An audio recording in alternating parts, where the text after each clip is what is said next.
الحمد لله نحمده ونصلي على رسوله الكريم أما بعد أعوذ بالله السميع العليم من الشيطان الرجيم بسم الله الرحمن الرحيم تلك الرسل فضلنا بعضهم على بعض منهم من كلم الله ورفع بعضهم درجات وآتينا عيسى ابن مريم البينات وأيدناه بروح القدس ولو شاء الله ما اقتتل الذين من بعدهم من بعد ما جاءتهم البينات ولكن اختلفوا فمنهم من آمن ومنهم من كفر ولو شاء الله ما اقتتلوا ولكن الله يفعل ما يريد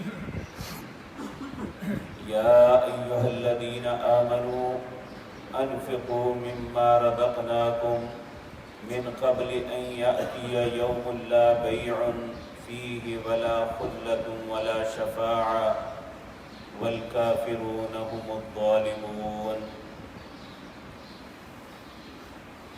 حضرات محترم، اللہ کی توفیق سے آج تیسرے پارے کا آغاز کر رہے ہیں. اب سے پہلے اور دوسرے پارے میں بہت سے انبیاء اور ان کی امتوں کا تذکرہ آپ کے سامنے عرض کیا تھا. اللہ رب العزت جو ہے یہ بات باور کروا رہے ہیں کہ ہر نبی ایک جیسا نہیں ہوتا. اللہ کی مشیت یہ ہے کہ اللہ نے بعض کو بعض پر فضیلت دی ہے، لیکن ایک بات یاد رکھ لینی چاہیے کہ کچھ فضیلتیں ایسی ہوتی ہیں جو کلی ہوتی ہیں کہ ہر بات میں وہ دوسروں سے فضیلت رکھتے ہیں، اور بعض جزوی فضیلتیں ہوتی ہیں. جس طرح کہ سیدنا آدم علیہ السلام کی ایک فضیلت یہ ہے کہ اللہ رب العزت نے انہیں اپنے ہاتھوں سے بنایا. اسی طرح سیدنا ابراہیم خلیل اللہ کی فضیلت یہ ہے کہ یہ ابو الانبیاء ہیں. ابراہیم علیہ السلام کے بعد جتنے بھی نبی اور رسول آئے سب کے سب سیدنا ابراہیم کی اولاد میں سے. آپ کے دو بیٹے تھے، سیدنا اسحاق اور سیدنا اسماعیل علیہ السلام. سیدنا اسحاق کی اولاد میں ہزاروں نبی آئے، اور سیدنا اسماعیل علیہ السلام کی اولاد میں سے نبی کریم صلی اللہ علیہ وسلم کو اللہ نے پیدا کیا. تو اس بات میں کوئی شک و شبہ نہیں ہے کہ ایک طرف ہزاروں اور ایک طرف نبی کریم صلی اللہ علیہ وسلم، اللہ نے سب پہ فضیلت رسول اللہ کو دی. بلکہ جب آپ معراج پہ گئے تو واقعہ معراج میں جو ایک طویل حدیث رسول اللہ نے بیان فرمائی ہے اس میں یہ ہے کہ جب آدم علیہ السلام کو ملے تو انہوں نے بھی آپ پہ ایمان لایا، آپ کا کلمہ پڑھا. ابراہیم خلیل اللہ سے ملے، موسیٰ کلیم اللہ سے ملے، عیسیٰ روح اللہ سے ملے، سیدنا یوسف علیہ السلام سے ملے، اور ہارون علیہ السلام سے ملے، یحییٰ ادریس سے ملے. یہ بے شمار انبیاء ہیں جن کا تذکرہ نام لے کے آپ نے کیا.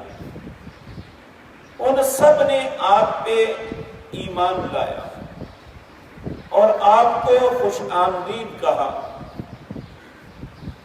یہاں اللہ رب العزت نے مختلف انبیاء کی فضیلت و برتری کا تذکرہ کیا ہے. ان میں چونکہ موسیٰ علیہ السلام کی قوم کا بہت ذکر ہے، اور موسیٰ علیہ السلام کو اپنی قوم کا ایک منفرد نبی قرار دیا. اللہ فرماتے ہیں تِلْكَ الرُّسُلُ فَضَّلْنَا بَعْضَهُمْ عَلَى بَعْضٍ. یہ رسول ہیں، فضیلت دی ہم نے بعض کو بعض میں. ان میں سے من کلم اللہ، ایسے بھی ہیں جن سے اللہ نے کلام کیا. اور کلام اللہ نے موسیٰ علیہ السلام سے کیا تھا.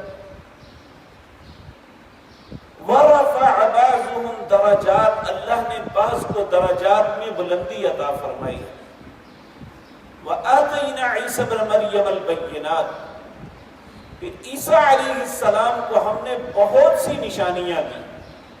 ان کی نشانیاں کیا تھی؟ یہ بھی ایک بڑی عجیب بات ہے کہ نبی اللہ رب العزت نے انہیں دیا کہ یہ مٹی کا پرندہ بناتے اور اسے کہتے اللہ کے حکم سے اڑ، وہ ایک زندہ پرندے کی طرح اڑنا شروع ہو جاتا. اسی طرح اس زمانے میں کوڑ ایسا مرض تھا جس کا علاج ناممکن تھا. آپ اللہ کے حکم سے اس کے جسم پہ ہاتھ پھیرتے تو اللہ اسے شفا عطا فرما دیتا. اور اسی طرح اللہ رب العزت نے انہیں بڑی واضح نشانیاں عطا فرمائی. وَأَيَّدْنَاهُ بِرُوحِ الْقُدُسِ، اللہ نے روح القدس کے ساتھ ان کی مدد کی. روح القدس سے مراد جبریل علیہ السلام. مدد کیا کی کہ جب قوم کے لوگ آپ کی مخالفت میں انتہا کو پہنچے، انہوں نے آپ کو مصلوب سولی پہ چڑھانے کی کوشش کی، تو اللہ نے انہی میں سے ایک بدبخت کے چہرے کو ویسا بنا دیا اور جبریل علیہ السلام نے لے کے آسمانوں پہ چڑھ گئے. لیکن یہ بات یاد رکھیں، اس میں کوئی شک نہیں، بعض انبیاء کو فضیلتیں ہیں ان باتوں کی وجہ سے، لیکن جب کلی فضیلت کی بات آئے گی تو اللہ نے سب سے زیادہ فضیلت جس شخصیت کو دی ہے وہ محمد الرسول اللہ صلی اللہ علیہ وسلم. آپ نے بھی ارشاد فرمایا انا سید ولد آدم، میں آدم کی ساری اولاد کا سردار ہوں. ولا فخر، مجھے اس پہ فخر نہیں ہے، یہ اللہ کی عطا ہے مجھ پہ. یعنی بشمول اپنے بابا سیدنا ابراہیم اور جو آدم کی اولاد کے باپ ہیں سیدنا آدم علیہ السلام، سب کے اللہ نے آپ کو سربری اور سرداری عطا فرمائی. تو اللہ رب العزت فرماتے ہیں وَلَوْ شَاءَ اللَّهُ مَا اقْتَتَلَ الَّذِينَ مِن بَعْدِهِم مِّن بَعْدِ مَا جَاءَتْهُمُ الْبَيِّنَاتُ. اللہ اگر چاہتا تو نہ قتال کرتے وہ لوگ جو اس کے بعد آئے، مَا جَاءَتْهُمُ الْبَيِّنَاتُ، جنہیں واضح دلائل دیے گئے.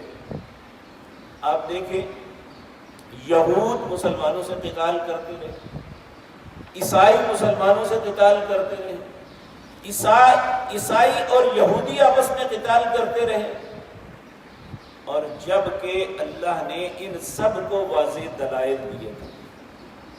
یہودی یہ یعقوب علیہ السلام کی اولاد اور مختلف انبیاء کو ماننے والے، لیکن انہیں کبھی اس بات کا لحاظ نہیں آیا کہ عیسیٰ علیہ السلام بھی بنی اسرائیل کے نبی ہیں، کہ انہیں یا ان کے ماننے والوں کو اپنا سمجھ لیں. ہمیشہ انہوں نے مخالفت کی اور بہت بڑی قتل و غارت کری ہوئی. کبھی عیسائیوں کو اللہ نے قوت دی تو انہوں نے یہودیوں کو مارا، اور اگر یہودیوں کا بس چلا تو انہوں نے عیسائیوں کو قتل کیا.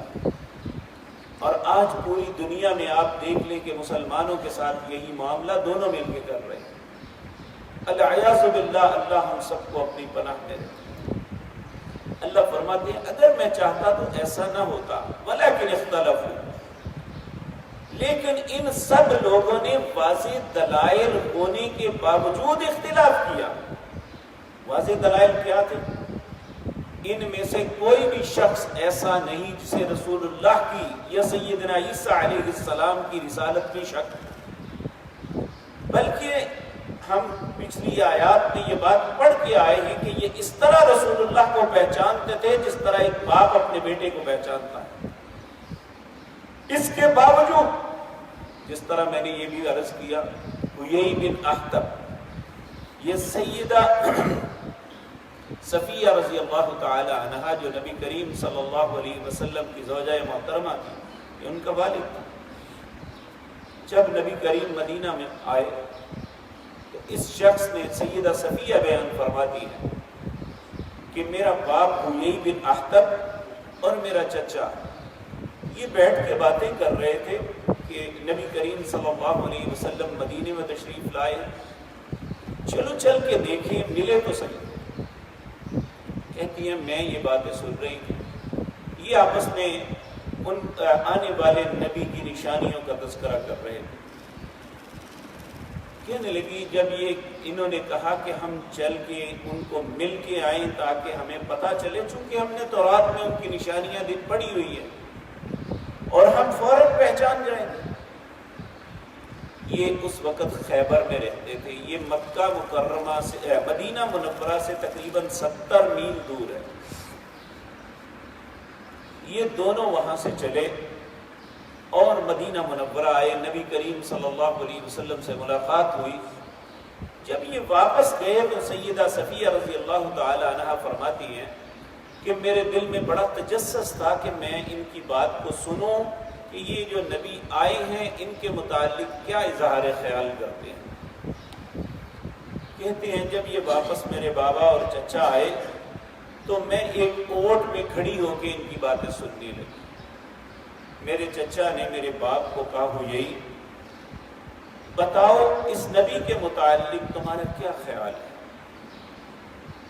اس نے جواب میں کہا اللہ کی قسم ایسا چہرہ جھوٹا نہیں ہو سکتا، ہم جو باتیں تورات کے اندر پاتے ہیں وہ ان ساری باتیں ان پہ پوری آتی ہیں، صادق آتی ہیں۔ پھر کہتی ہیں میرے چچا نے پوچھا اب ہمیں کیا کرنا ہے؟ تو اس بد نصیب نے فوراً کہا کہ مخالفت۔ اس نے پوچھا کیوں؟ کہنے لگا کہ ہماری قوم سے نہیں ہے، اس لیے ہم نے مخالفت کر دی۔ اور یہ حقیقت بات ہے کہ اللہ کے نبی پوری قوم میں سب سے زیادہ منفرد ہوتے ہیں، اخلاق کے اعتبار سے اور چہرے صورت کے اعتبار سے سب سے خوبصورت ہوتے ہیں، اور ان کی جو عادات و سکنات بچپن جوانی کی ہیں وہ ساری قوم سے ایک منفرد ہوتی ہے۔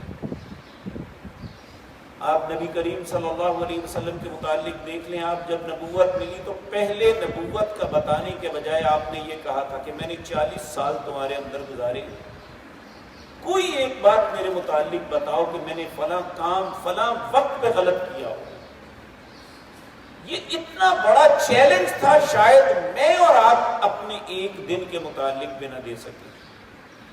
ایک دن میں زندگی کی بہت بڑی، یعنی 40 سال بہت لمبی مدت، ہم اپنی ایک زندگی کے ایک دن کی گارنٹی نہیں دے سکتے کہ ہم سے کوئی غلطی نہیں ہوئی۔ اللہ کے نبی اتنے پیارے، اتنے خوبصورت اور اتنے با اخلاق اور اتنے صاحب کردار ہوتے ہیں کہ ان کی زندگی مختلف ہوتی ہے سارے لوگوں سے۔ بلکہ انبیاء کو جو نیک لوگ ہیں ان کی زندگی بھی منفرد ہوتی ہے۔ سیدنا عثمان جب آپ کو محاصرہ کیا گیا تو انہوں نے ایک بات کہی تھی، کہنے لگی کہ میں نے جاہلیت میں بھی کبھی شراب نہیں پی تھی، جب شراب حرام بھی نہیں تھی میں نے اس وقت بھی کبھی نہیں پی، اور میں نے کبھی کسی عورت سے زنا نہیں کیا تھا، جبکہ عرب معاشرے میں یہ عام بات تھی اور فخر کے ساتھ یہ سب کچھ کیا جاتا تھا۔ اور پھر ایک بہت بڑی کہا جب سے میں نے اپنے دایاں ہاتھ رسول اللہ کے ہاتھ میں دیا ہے، یعنی آپ کے ہاتھ پہ بیعت کی ہے، میں نے اپنی شرمگاہ کو کبھی دایاں ہاتھ نہیں لگایا۔ یعنی اتنی خوبصورت تھے آپ، اتنے نفیس انسان تھے۔ یعنی نیک لوگوں کی یہ کیفیت ہوتی ہے، اللہ ان کی قبروں کو نور سے بھر دے۔ تو انبیاء کتنے عظیم ہیں، ان میں بھی اللہ رب العزت فرماتے ہیں کہ پتہ ہوتا ہے انہیں کہ انبیاء ہیں، رسول ہیں، لیکن ضد اور اناد کی وجہ سے یہ قتل و غارت کری جاتی۔ اگر اللہ چاہتا تو نہ ہوتا، لیکن اللہ نے انہیں کہا کہ تمہیں آزما رہا۔ تو یہ اللہ فرماتے ہیں من بعد ما جاءتهم البینات، واضح دلائل آنے کے باوجود انہوں نے ایک دوسرے کو قتل کیا۔ ولکن اختلفوا، انہوں نے آپس میں اختلاف کیا، فَمِنْهُمْ مَنْ آمَنَ وَمِنْهُمْ مَنْ كَفَرَ، کچھ تو وہ تھے جو ایمان لائے اور کچھ وہ تھے جنہوں نے انکار کیا یعنی کفر کیا۔ وَلَوْ شَاءَ اللَّهُ مَا اقْتَتَلُوا، اگر اللہ چاہتا تو یہ کبھی نہیں یہ کام کرتے۔ وَلَٰكِنَّ اللَّهَ يَفْعَلُ مَا يُرِيدُ، لیکن اللہ جو چاہتا ہے وہ کرتا ہے۔ یہ ایک کلمہ اتنا خوبصورت ہے، وَلَٰكِنَّ اللَّهَ يَفْعَلُ مَا يُرِيدُ، لیکن اللہ جو چاہتا ہے وہ کرتا ہے۔ سیدنا ابو بکر صدیق رضی اللہ تعالیٰ جب آپ بیمار ہوئے اور پھر احساس ہوا کہ اب میری زندگی کا اختتام ہو گیا، کچھ لوگ آپ کی تیمارداری کے لیے آئے، آپ کے پاس بیٹھے اور ان سے پوچھا کہ خلیفۃ الرسول کیا آپ نے کسی حکیم کو دکھایا ہے، اپنی بیماری کے متعلق کسی کے ساتھ مشورہ کیا ہے، کوئی دعا دارو لیا ہے؟ کہا ہاں میں نے حکیم سے بات کی ہے۔ کہا حکیم نے کیا کہا ہے، کیا ہوا ہے آپ کو؟ کہنے لگے حکیم نے کہا انی افعل ما ارید، میں جو ارادہ کر لیتا ہوں وہ کر دیتا ہوں۔ یعنی حکیم سے مراد آپ کی اللہ رب العزت تھے۔ کہا میرا رب کہتا ہے جو میں چاہتا ہوں وہ کرتا ہوں، اب اس کی جو مرضی ہوگی وہ کر لے گا۔ یعنی کیسا توکل تھا اللہ کے ان بندوں کے اندر۔ تو اللہ رب العزت یہ ہمیں بھی ایسی ایمان کی تھوڑی سی جھلک نصیب کر دے کہ جو اللہ نے انہیں عطا کیا تھا۔ اور میرے عزیز بھائیوں، اللہ رب العزت فرماتے ہیں وَلَٰكِنَّ اللَّهَ يَفْعَلُ مَا يُرِيدُ، لوگوں کے ارادوں سے کچھ نہیں ہوتا، میں جو چاہتا ہوں وہ ہوتا ہے۔ پھر اللہ رب العزت انسان کو ایک ایسی بات کی طرف متوجہ کر رہے ہیں جو انسان کے لیے دنیا میں سب سے زیادہ محبوب ہے، وہ ہے اس کا مال۔ اللہ کہتے ہیں یہ مال تمہارا نہیں ہے، میں نے دیا ہوا ہے اور میں تمہیں حکم دیتا ہوں کہ اسے میرے راستے میں خرچ کرو۔ یا ایھا الذین آمنوا، اے لوگوں جو ایمان لائے ہو، انفقوا مما رزقناکم، اب جو میں نے تمہیں رزق دیا ہے اس میں سے خرچ کرو۔ من قبل ان یاتی یوم لا بیع فیہ ولا خلۃ ولا شفاعۃ، اس سے پہلے جب کوئی سودے بازی نہیں ہوگی، لا بیع ولا خلۃ ولا شفاعۃ، نہ کوئی سفارش چلے گی نہ کوئی اور کام ہوگا، والکافرون هم الظالمون، اس دن انکار کرنے والے لوگ ظالموں میں ہوں گے۔ اس آیت سے ائمہ مفسرین نے یہ اخذ کیا ہے کہ جو شخص اللہ کے راستے میں خرچ کرنے سے یعنی زکوٰۃ کا انکار کرتا ہے وہ کافر ہو جاتا ہے، کیونکہ اللہ نے یہاں کہا کہ اگر نہیں خرچ کرو گے تو والکافرون هم الظالمون، ایسے کافر لوگ ظالموں میں ہوں گے۔ اسی لیے اسی آیت کو مد نظر رکھتے ہوئے سیدنا ابو بکر نے مانعین زکوٰۃ کے ساتھ جہاد کیا تھا اور یہ کہا تھا، لوگوں نے کہا کہ آپ چھوڑ دیں تھوڑی دیر کے لیے، نبی کریم اس دنیا سے تشریف لے گئے ہیں، لوگ مرتد ہو رہے ہیں، آپ زکوٰۃ کے لیے اتنا زور نہ دیں، جب موقع ملے گا پھر لے لیں گے۔ آپ نے فرمایا تم سارے میرا ساتھ چھوڑ دو، میں اکیلا اس وقت تک لڑتا رہوں گا جب تک ایک وہ رسی بھی وصول نہ کر لوں جو رسول اللہ کے زمانے میں یہ دیا کرتے تھے۔